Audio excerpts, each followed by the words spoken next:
the days of his flesh, Jesus offered up prayers and supplications with loud cries and tears to him who was able to save him from death, and he was heard because of his reverence. Although he was a son, he learned obedience through what he suffered.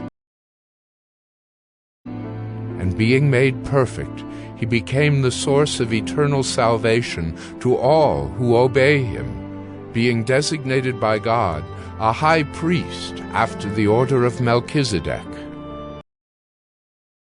But solid food is for the mature, for those who have their powers of discernment trained by constant practice to distinguish good from evil.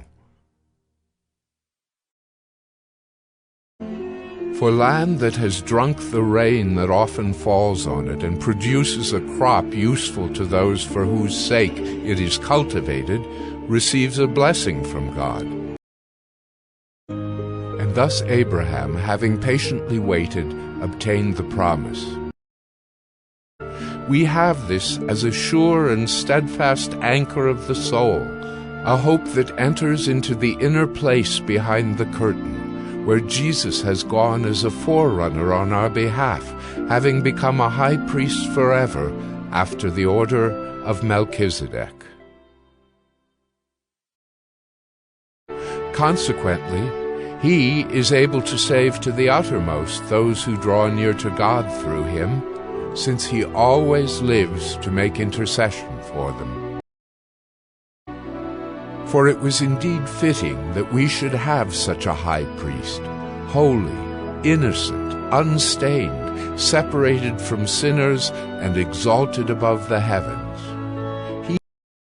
He has no need, like those high priests, to offer sacrifices daily, first for his own sins and then for those of the people, since he did this once for all when he offered up himself.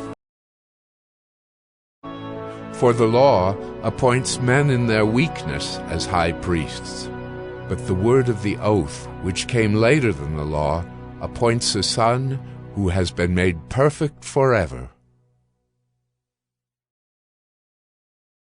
Now the point in what we are saying is this: we have such a high priest, one who is seated at the right hand of the throne of the Majesty in heaven, a minister in the holy places, in the true tent that the Lord set up, not man.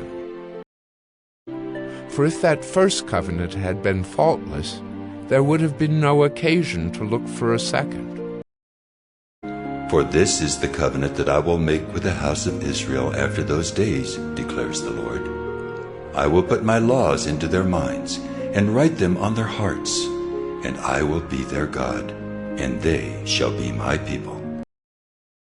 And they shall not teach each one his neighbor, and each one his brother, saying, Know the Lord. For they shall all know me, from the least of them to the greatest.